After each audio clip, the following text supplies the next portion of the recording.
Hello friends, सफल steps में आप सबका एक बार फिर स्वागत है। अभी तक हम लोग राजस्थान के बजट को कम्प्लीटली डिस्कस कर चुके। आज की क्लास में हम लोग बजट से जुड़े हुए कुछ क्वेश्चंस को सॉल्व करेंगे। पिछली एक क्लास में भी हम लोगों ने बजट के कुछ क्वेश्चंस किए थे। रिमेनिंग पार्ट जितना पहले क्वेश्चंस में कवर नहीं हुआ उसके लिए हम लोग आज क्वेश्चंस करेंगे। इन क्वेश्चन से आपको एक तो अच्छी प्रैक्टिस हो जाएगी, आपको ये पता चलेगा कि आपने जो बजट में पढ़ा वो आपको याद है या नहीं, और इसके साथ साथ कहीं ना कहीं आपको ये आइडिया भी लगेगा कि बजट में क्वेश्चंस किस तरह के बन सकते हैं। बहुत मेहनत से बहुत अच्छे क्वेश्चंस आपके लिए प्रिपेयर किए गए हैं। साथ के साथ मैं आप लोगों के लिए अनाउंस कर रहा हूं कि हमारा एप्लीकेशन है सफल स्टेप्स के नाम से। एप्लीकेशन पे जाइए और वहां पे ये बजट के जितने भी क्वेश्चंस हैं, अप्रॉक्सीमेटली 52 क्वेश्चंस हैं, इनको हम लोग टेस्ट की शेप में अपलोड कर रहे हैं जो आप सभी के लिए फ्री है। तो आप फ्री बिना किसी चार्ज के उस टेस्ट को दे सकते हैं, और अगर आप बोलेंगे तो मैं उसको 2 बार 4 बार 5 बार भी अपलोड करके छोड़ दूंगा। आई मीन कि आप 3 4 5 बार भी उसको अटेम्प्ट दे पाएंगे। तो ज़्यादा से ज़्यादा संख्या में उस टेस्ट को आप दे सकते हैं। एक सवाल मन में आता है कि टेस्ट कब से ऑपरेशनल होगा। मोस्ट प्रोबेबली आज रात से या कल सुबह से, आज कोशिश करेंगे आज ही रात से इस टेस्ट को हम आपके लिए ऑन कर देंगे। तो आप फ्री ऑफ कॉस्ट बिना किसी लागत के इस टेस्ट को दे सकते हैं। साथ के साथ एक सवाल बार बार बच्चे पूछते हैं कि इसका पीडीएफ कब देंगे। तो देखिए, पीडीएफ एक एक पेज देने का कोई तुक नहीं था, इसलिए हम लोगों ने होल्ड किया। अब क्योंकि बजट पूरा हो चुका है तो मोस्ट प्रोबेबली कल शाम तक, मानिए कल शाम तक हम लोग इसका पीडीएफ भी अपलोड कर देंगे, जिसको आप आराम से पढ़ भी पाएंगे। एक बार पीडीएफ पढ़ने के बाद आप चाहें तो फिर से टेस्ट दे सकते हैं, जिससे आपको पता चलेगी आपको कुछ चीज़ें याद है या नहीं। तो आइए देखते हैं कौन कौन से क्वेश्चंस अभी हमें चेक करने हैं। पहला क्वेश्चन है, बजट 2022-23 में निम्नलिखित में से किस शहर में विकास प्राधिकरण के गठन की घोषणा की गई थी। तो अब हमें याद होना चाहिए कि राजस्थान में विकास प्राधिकरण नए बनाने की बात थी। विकास प्राधिकरण को अंग्रेजी में हम लोग बोलते हैं डेवलपमेंट अथॉरिटी। ये डेवलपमेंट अथॉरिटी जयपुर में आपने सुना होगा जेडीए, जयपुर डेवलपमेंट अथॉरिटी, आपने नाम सुना होगा जोधपुर डेवलपमेंट अथॉरिटी। ठीक ऐसे ही राजस्थान में 2 नए विकास प्राधिकरणों की घोषणा की गई। अगर हम लोग ठीक से देखें तो एक है उदयपुर, एक है कोटा, जयपुर और अजमेर। तो इसमें से उदयपुर और कोटा सही जवाब है। इसका मतलब हमारे लिए जो सही आंसर हो जाएगा वो हो जाएगा आंसर नंबर डी या आंसर नंबर द। तो याद कर लीजिए सभी लोग, उदयपुर में और कोटा में नए विकास प्राधिकरण बनाने की घोषणा हुई है। और ये फैक्चुअल क्वेश्चन है, फैक्ट याद होगा तो सही कर पाएंगे। इंपॉर्टेंट क्वेश्चन है, अगर इसको ध्यान से देखेंगे तो क्वेश्चन को इतने सुंदर तरीके से डिजाइन किया गया कि आपका पूरा कॉन्सेप्ट रिवाइज हो जाएगा। क्वेश्चन ये कहता है कि राजस्थान बजट 2022-23 में पर्यटन संबंधी निम्नलिखित घोषणाओं में से सत्य को पहचानिए। तो पर्यटन संबंधी बहुत सारी घोषणाएं की गई, उनमें से पहचानिए कि कौन सी घोषणा इनमें से सत्य है। और अगर इनको ठीक से पढ़ेंगे तो इन समझेंगे पर्यटन के सारे पॉइंट आपके रिवाइज हो रहे हैं। तो चेक कर लेते हैं। प्रत्येक जिले में 2-2 पर्यटक स्थलों को चिन्हित करके जन सुविधा के कार्य करवाना। तो पहला पॉइंट एब्सोल्युटली करेक्ट है। हम लोगों ने पढ़ा था कि हमारा टारगेट है हर जिले के अंदर कम से कम 2 पर्यटक स्थलों की पहचान करेंगे, उनके अंदर जन सुविधाएं विकसित करेंगे, सो दैट हर जिले को टूरिज्म का फायदा मिले। और पढ़ाते टाइम मैंने बताया था कि इसका टारगेट है कि राजस्थान का टूरिज्म में भी समग्र विकास हो, ओवरऑल डेवलपमेंट, अच्छा डेवलपमेंट हो। दूसरी चीज, एडवेंचर टूरिज्म प्रमोशन स्कीम लाई जाएगी। ये भी हमने पढ़ा था कि राजस्थान में भी अब एडवेंचर टूरिज्म को बढ़ावा देने के लिए हम लोग आगे आ रहे हैं, क्योंकि अभी तक राजस्थान का टूरिज्म बेसिकली कल्चरल टूरिज्म है ना, हेरिटेज टूरिज्म या कल्चरल टूरिज्म राजस्थान का है। एडवेंचर के लिए राजस्थान लोग कम आते हैं। आप उसको जो हमारे रेगिस्तान में सफारी होती है, डेजर्ट सफारी होती है, उसके अलावा अभी तक एडवेंचर टूरिज्म बहुत ज़्यादा नहीं है। तो ये पॉइंट भी ठीक है। तो पहला पॉइंट बिल्कुल ठीक है, दूसरा भी ठीक है। तीसरा है 500 पर्यटक मित्रों की भर्ती की जाएगी। ये भी बिल्कुल ठीक है। हमने पढ़ा था कि पर्यटन सुविधाओं को बढ़ाने के लिए 500 नए पर्यटक मित्रों की भर्ती प्रस्तावित है, इसलिए ऊपर वाले तीनों ऑप्शन एब्सोल्युटली करेक्ट हैं। तो सही जवाब हमारा हो जाएगा आंसर नंबर डी, उपयुक्त सभी। आगे देखते हैं।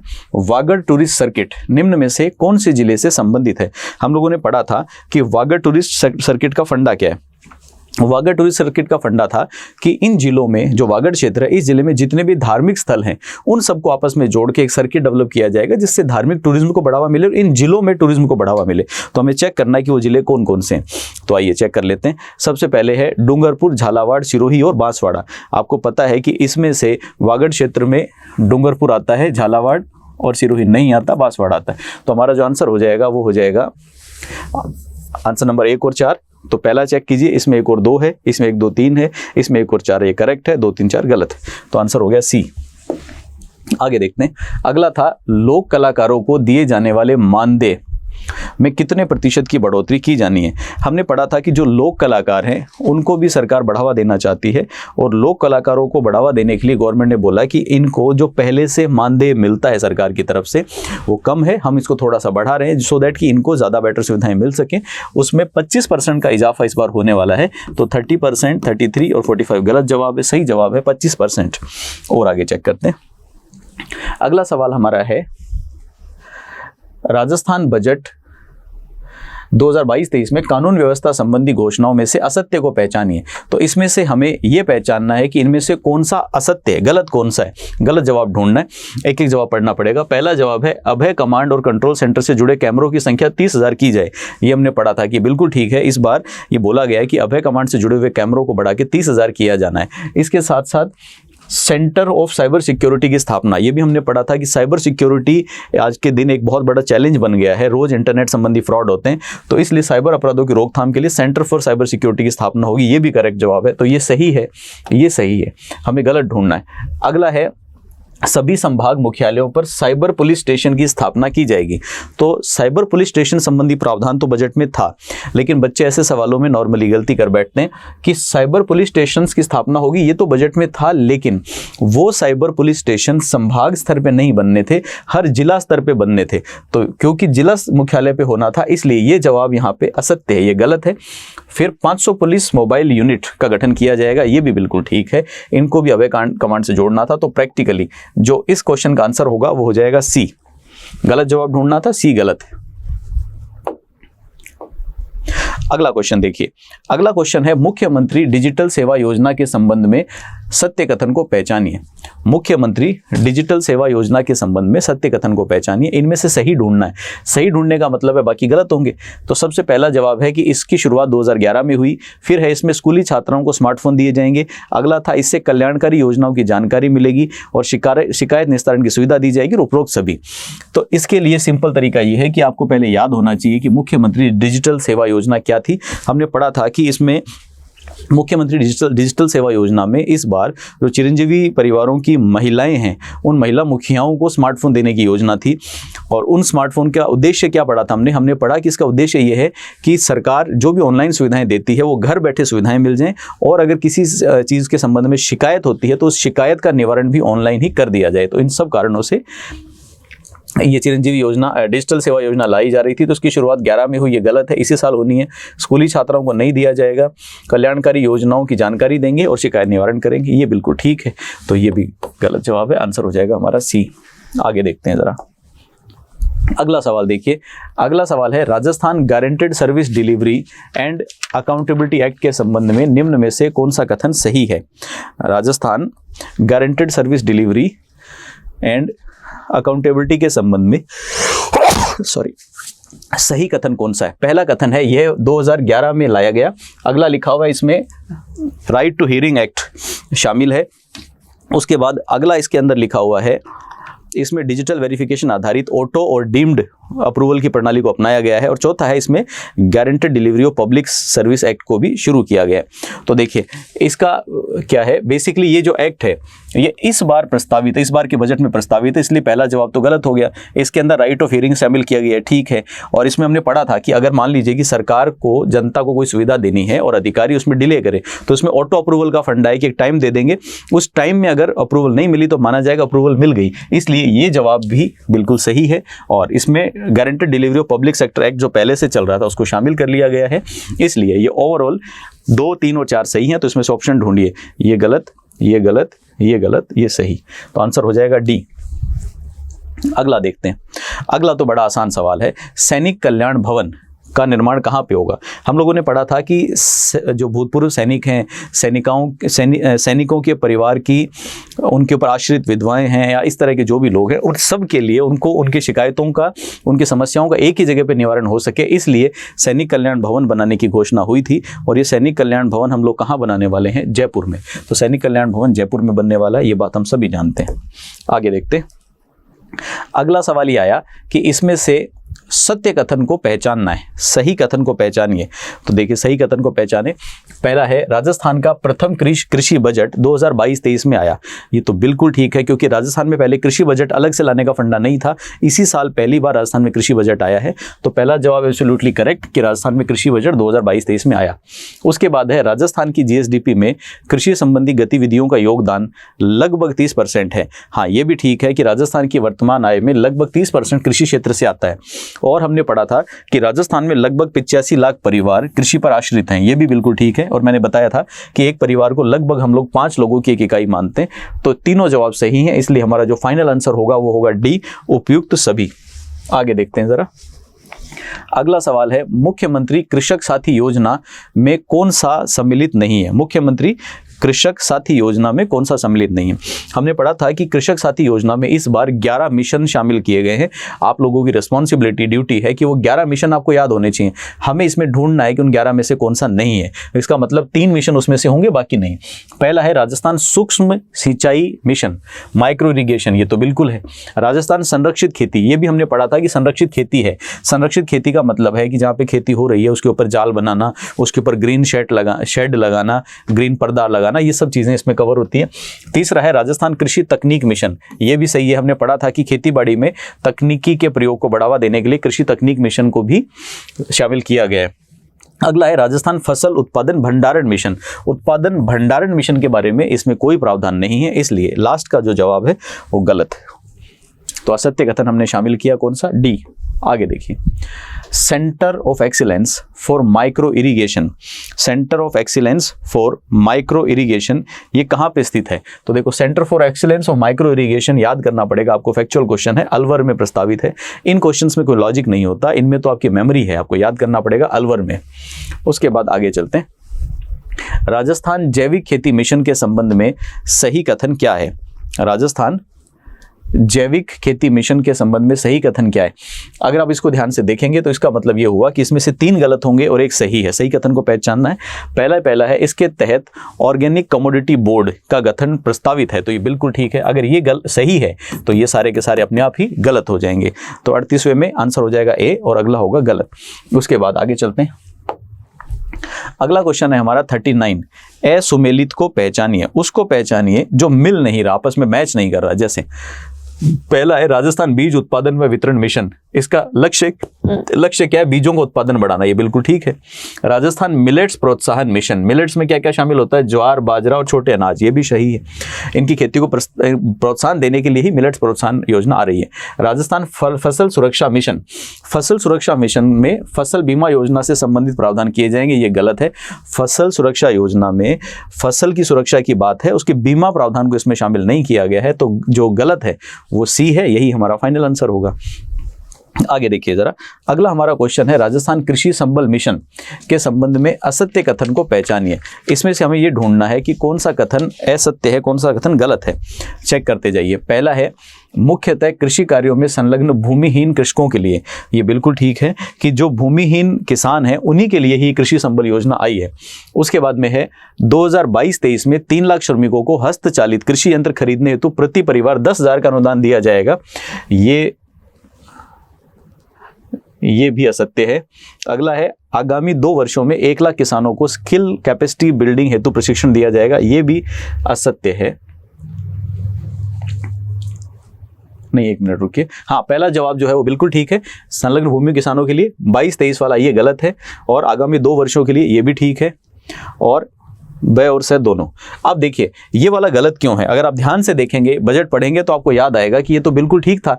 ऐसा ही तो हो रहा था कि 3 लाख किसानों को हस्तचालित कृषि यंत्र देने के लिए पैसा देना था, लेकिन वो प्रति परिवार पैसा 10,000 रुपये नहीं था, प्रति परिवार पैसा देने की बात हुई थी, वो 5,000 था। इसीलिए एक बार क्वेश्चन पढ़ते हुए मैं भी कंफ्यूज हो गया था। तो 5,000 पर परिवार है, इसका मतलब पहला ठीक है, सी भी ठीक है, ये गलत है। और हमें गलत को ही पहचानना था, सत्य को पहचानना था। तो हमारा जो फाइनल आंसर होगा क्वेश्चन का वो हो जाएगा बी। आगे चलिए, अगला है question number 41। Centre of excellence in apiculture. Apiculture के अंदर सेंटर ऑफ एक्सीलेंस की स्थापना कहाँ पे होगी? फैक्चुअल क्वेश्चन है, याद करना पड़ेगा। भरतपुर में प्रस्तावित है ये, तो भरतपुर के लिए तो बहुत लिमिटेड घोषणाएं हैं, आपको याद हो जाएगा। उसके बाद अगला है क्वेश्चन नंबर 42 कहता है कि ब्याज मुक्त फसली ऋण वितरण योजना कब शुरू की गई थी?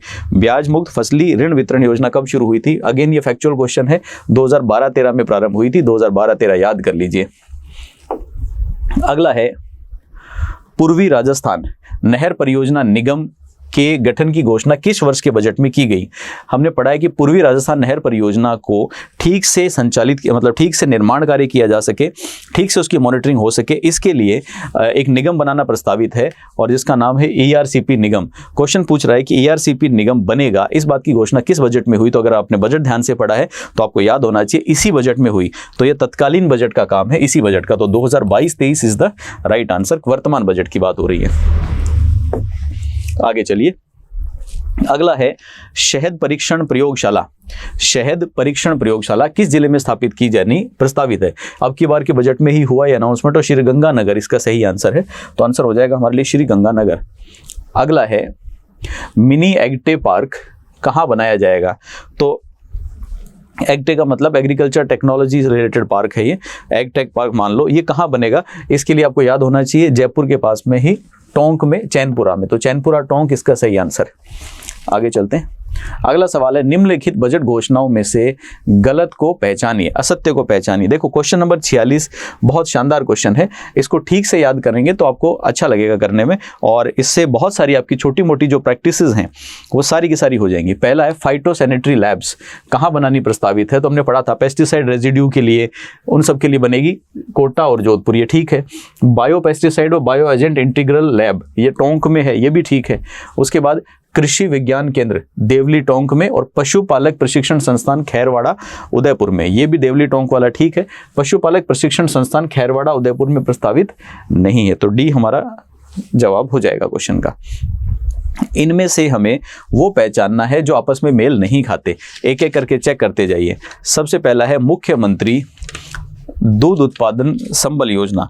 तो मुख्यमंत्री दूध उत्पादन संबल योजना ये 2013 से शुरू हुई थी, ये ठीक जवाब है, सही मिल रहा है।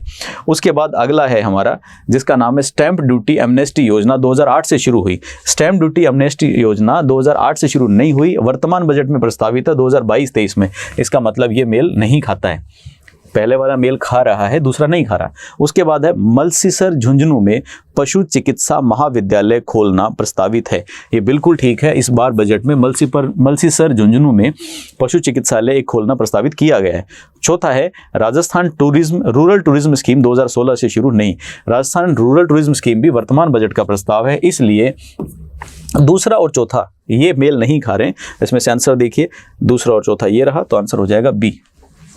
आगे चलें, अगला क्वेश्चन है बजट 2022-23 में टूरिज्म और हॉस्पिटैलिटी सेक्टर को किस क्षेत्र के रूप में पूर्ण मान्यता देने की बात की गई? हम ये जानते हैं कि जो हमारा टूरिज्म और हॉस्पिटैलिटी सेक्टर है ये बेसिकली सेवा क्षेत्र का, सर्विस सेक्टर का मामला है, लेकिन इस बार हमने उसको सेवा क्षेत्र की जगह इंडस्ट्री सेक्टर के रूप में मान्यता देने की बात की है। और हमने पढ़ा था कि उसके पीछे कारण है कि वो लाभ जो उद्योगों को मिलते हैं वो इसको भी मिलेंगे, तो इसका सही आंसर हो जाएगा इंडस्ट्री सेक्टर।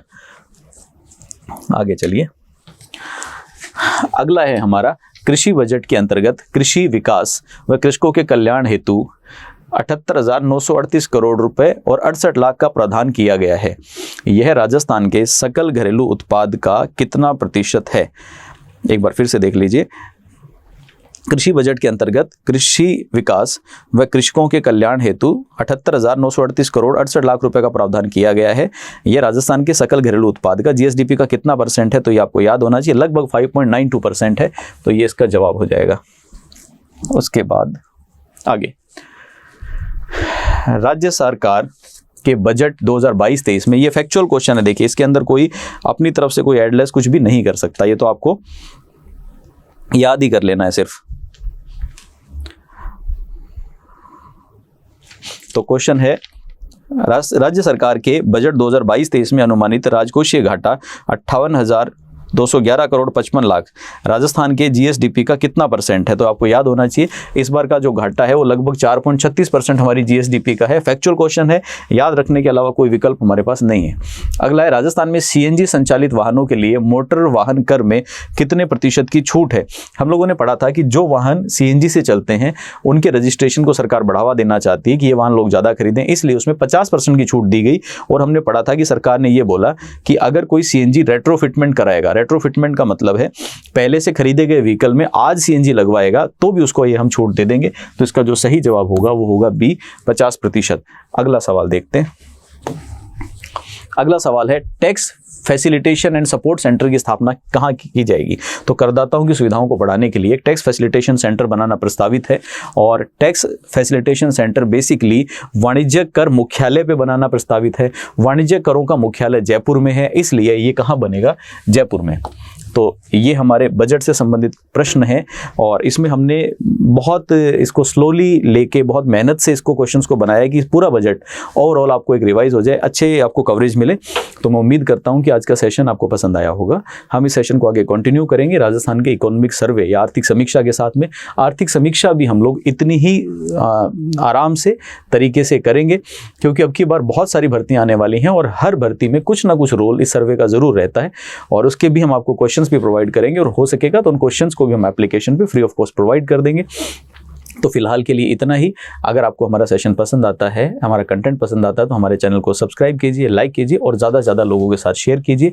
हम आपके लिए यूं ही जानकारी भरे, अच्छे, नॉलेजेबल और एग्जाम के लिए उपयोगी कंटेंट लाते रहेंगे। तब तक के लिए आप सबका धन्यवाद। Thank you.